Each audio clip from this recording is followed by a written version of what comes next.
Well, kia ora and welcome to Guide to Better Living Extra today. We are talking about all things travel.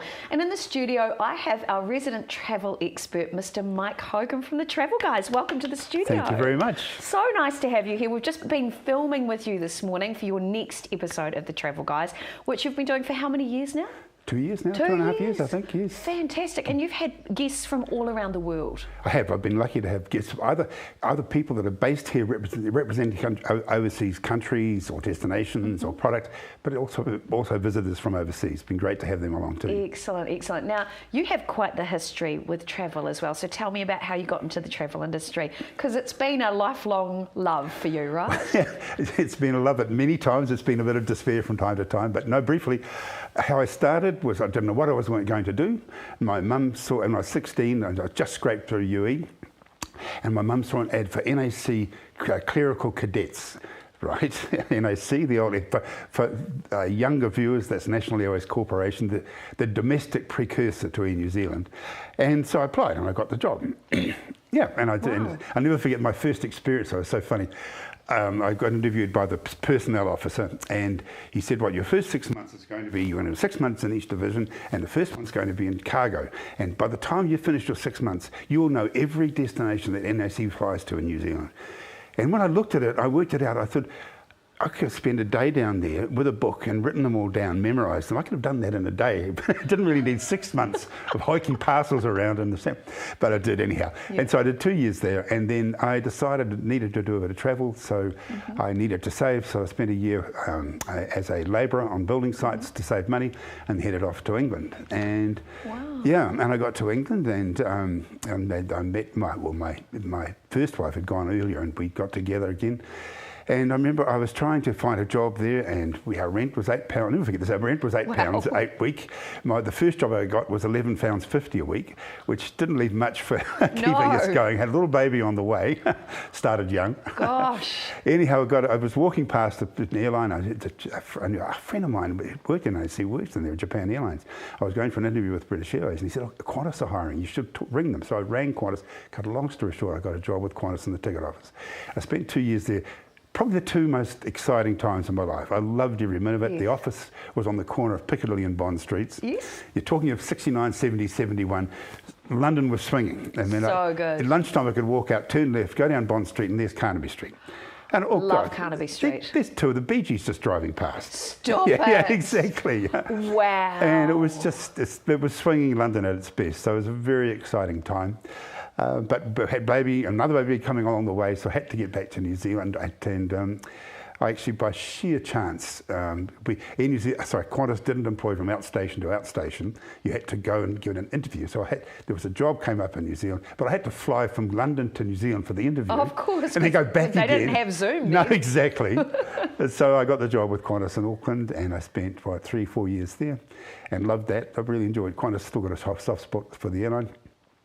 Spent a few years as the New Zealand sales rep for South African Airways, which was an extraordinary experience. Wow. Yeah, they didn't fly here, but it was what's called an offline position. Yes. And some of the greatest trips of my life were going to South Africa and seeing the game parks, and what was, because it was then was Rhodesia, and now of course Zimbabwe, and I think the Victoria Falls Hotel would be one of the greatest places I've ever stayed in my life. It's old school, but to wake up arrive at night, to wake up in the morning, pull the curtains back, and there's a massive flame tree full of baboons, and then behind that is the falls themselves. Wow. And it's just, it's totally magical. It's still one of my favourite memories.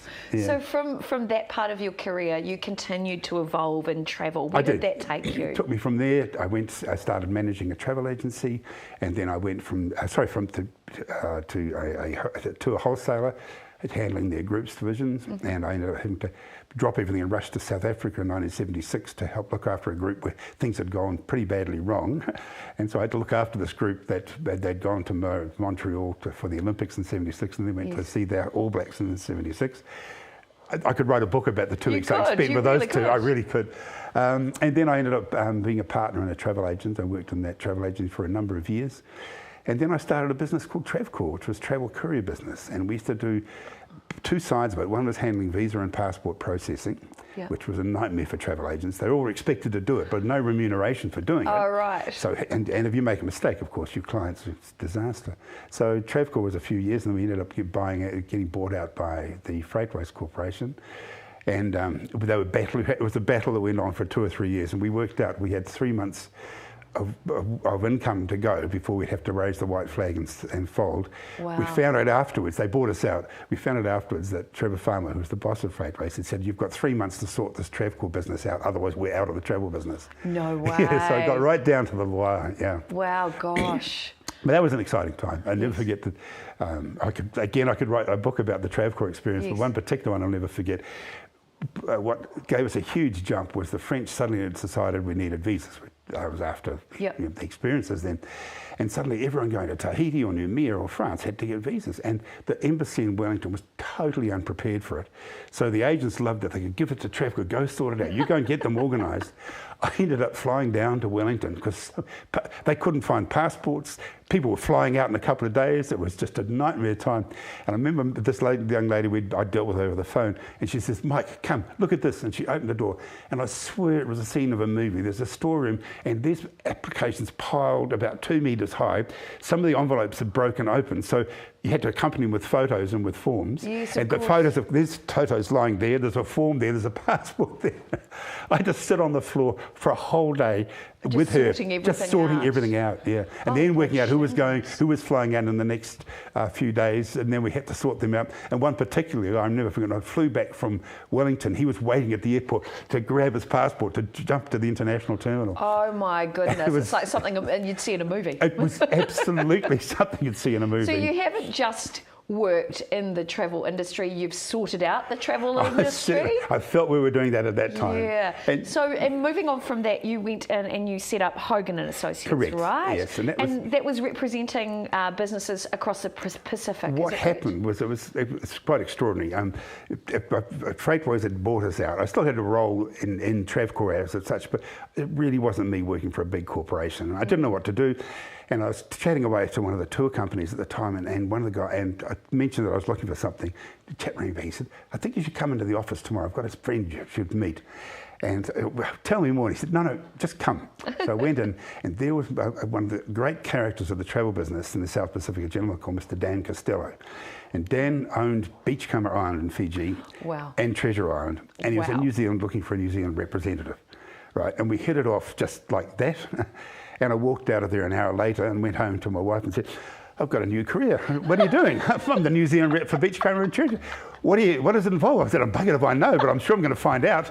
Oh, Mike, that's absolutely brilliant. That's like me in my work. Often I've fallen into jobs or roles because somebody said, can you do this? Oh, yeah, probably. I'll give it a go. It's such a Kiwi thing as well, isn't it? It is. And yeah, so that's me for the last, I don't even want to count it. A few years. Beachcomber, we did Beachcomber until Dan sadly passed away, but we had, I think, 15 years working with Beachcomber, and Treasure was nearly 20. And did some more with Treasure, a number of properties in South Pacific. We did, I had clients in Australia, had clients in South Africa, had a whole range of product around, mainly concentrating on the South Pacific. And I was very lucky to some fantastic clients. I represented Niue Tourism for 10 years, fell in love with Niue, as many people do. Captain Cook Cruises, 15 years we worked for Captain Cook Cruises. There's a whole range of gamut of people that we've been working for over the years. And then here, as my age advances, slowly. As you're maturing like a fine wine. Yes, exactly. So you're moving into a new iteration with your career, and you're doing quite a lot of like promotions still, just quietly. Just a little bit on the side, yes. I'm sort of easing myself from because COVID, to be honest, killed the business. And I was going to say, there is the elephant in the room for your industry. Tell me where is everything at, so that people who might be watching right now, because I know there are people on the live, I've just been alerted that there are questions coming in, which is really exciting. So for people who want to know, what is it like travelling now? For people who might be a bit scared or have been thinking about travelling but they're not sure because of COVID restrictions. Okay, really hard to give a specific answer to that. Scared to travel? Who knows whether we might get another variant hitting us next week. I think it's highly unlikely. So I think in terms of more lockdowns, I don't think that's going to happen. But boy, I can't crystal ball.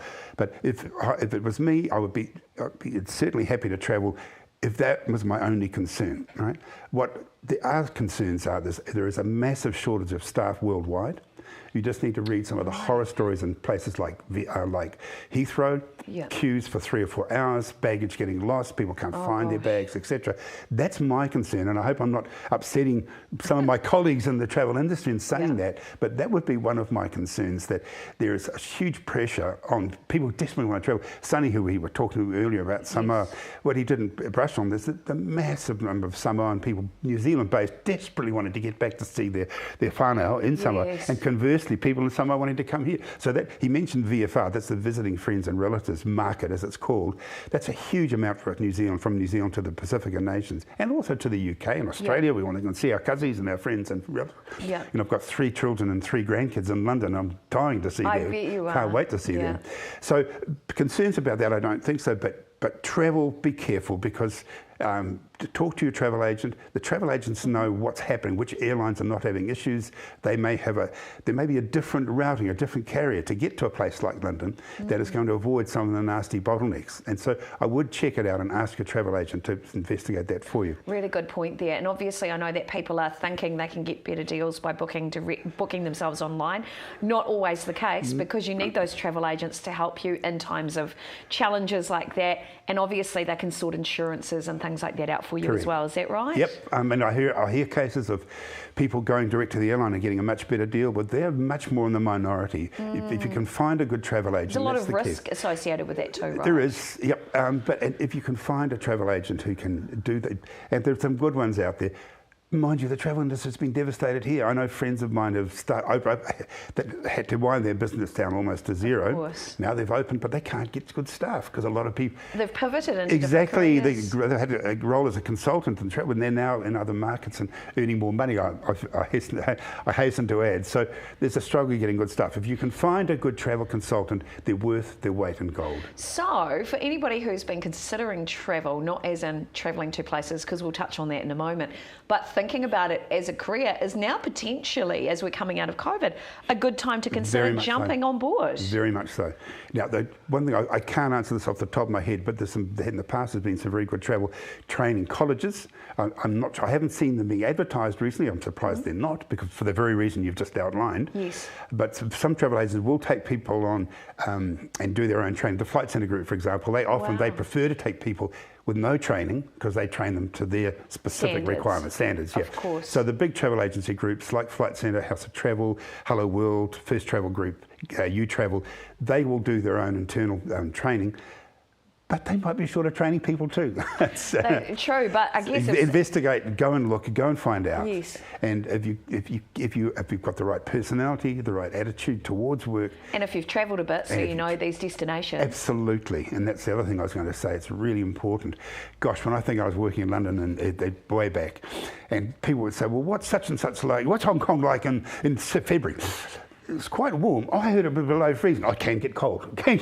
We didn't get that training in those days. So. And of course you didn't at that time have Google to rely on to do your quick Google search to answer those questions. In fact, the very first client I had when I was working for Qantas, I got trained up on the Qantas route back to Australia and flights to New Zealand. We did a training course in Sydney. Wow. And we had a trainer came over, and my first client, I'm in the ticket office. I'm raring to go. I'm trained. I know what I'm doing. Yeah. And a guy came down, he sat down, he said, "Right, I want to go back to Sydney. I want to go to only 3 places. I want to go to Isfahan, Marrakesh and Angkor Wat."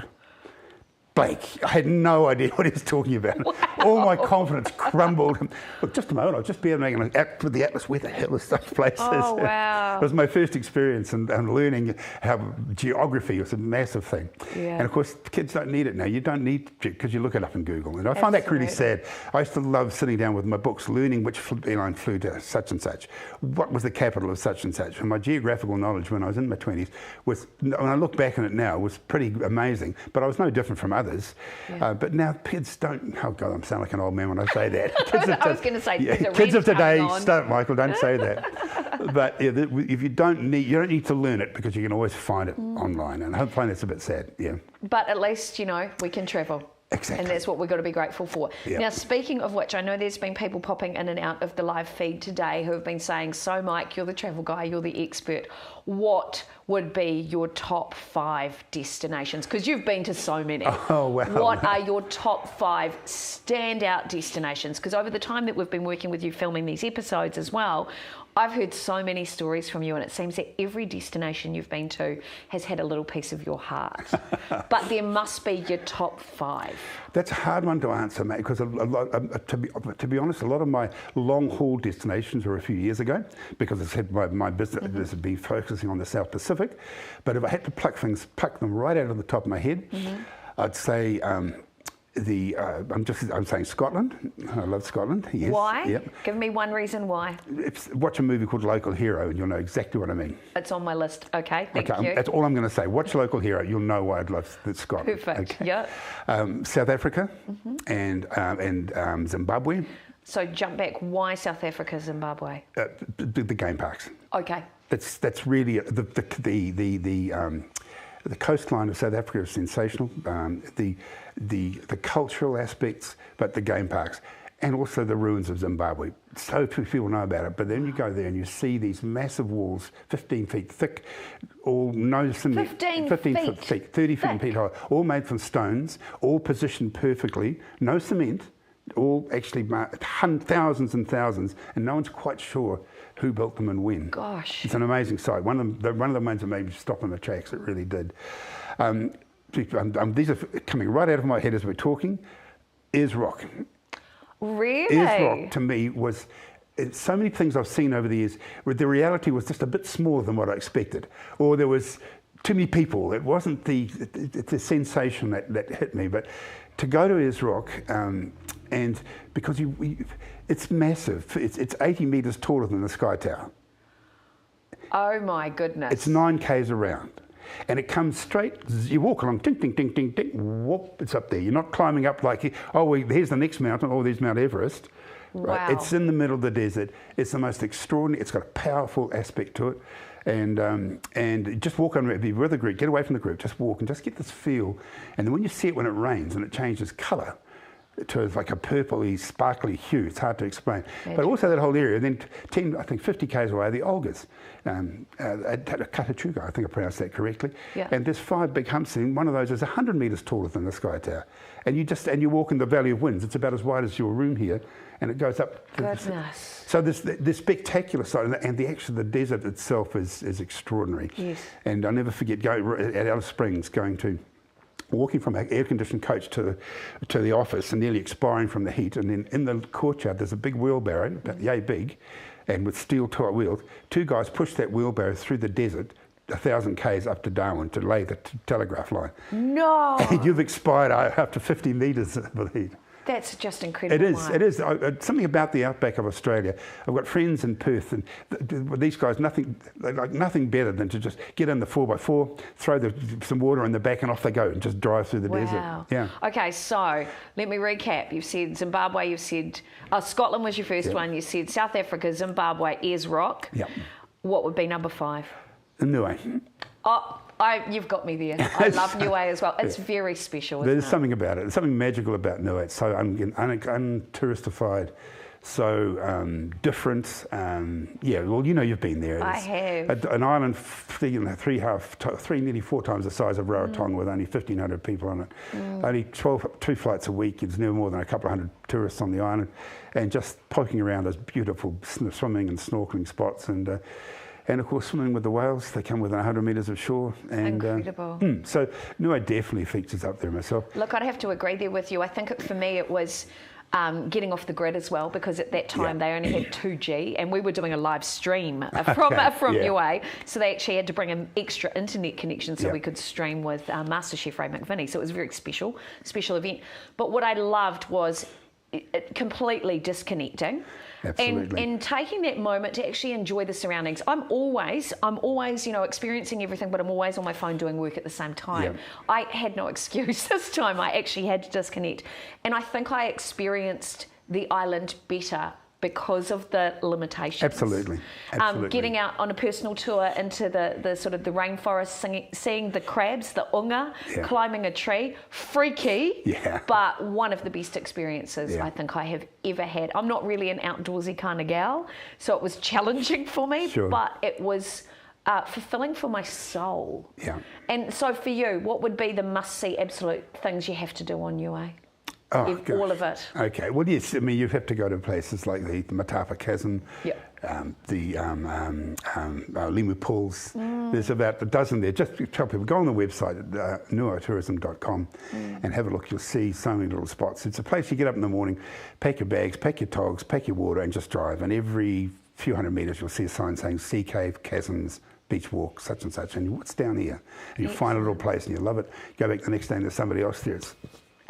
Because it's your secret space. Yeah, exactly. I totally agree. Just keeping on things, I think because I've done so much travel, I travel overseas with these. I haven't done New Zealand proud, and that's my next what I want to do is spend more time seeing my own country. But two things that have always stood out with me is driving the Caitlin's. I found that fascinating. I loved that, and Great Barrier. And I haven't done enough time on Great Barrier, been there twice, but I really feel I need to explore it. There's something magical about that. And closer to home, my favourite place is Piha. Yeah. Not just on the beach on Piha, but going around to the Gap, going up to the sea, to the blowhole, going to what we all call the tennis court. I love that whole area, and Bethel's as well. So I think the west coast of Auckland's got so much to offer. So if people don't feel comfortable yet travelling outside of New Zealand, become a tourist in your own home, is that what you're saying? Absolutely. Excellent. Spoken like a true travel guy.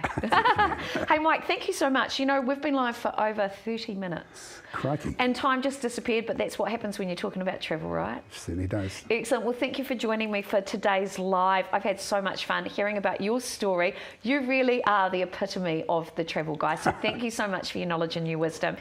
And people can actually watch your show on Face TV on Tuesday nights, I believe. Do you remember what time? 7:30. 7:30 on Tuesday nights. So if you want to find out more from Mike, you can actually watch him. The Travel Guy's Ears on Face TV, Sky Channel 83, Tuesday nights at 7:30. Or you can check out previous episodes on the YouTube channel, in fact, for Face TV, Sky Channel 83 as well. Mike, thank you so much for joining me today. It's been an absolute pleasure. My pleasure, truly. Thanks so much, Vinny.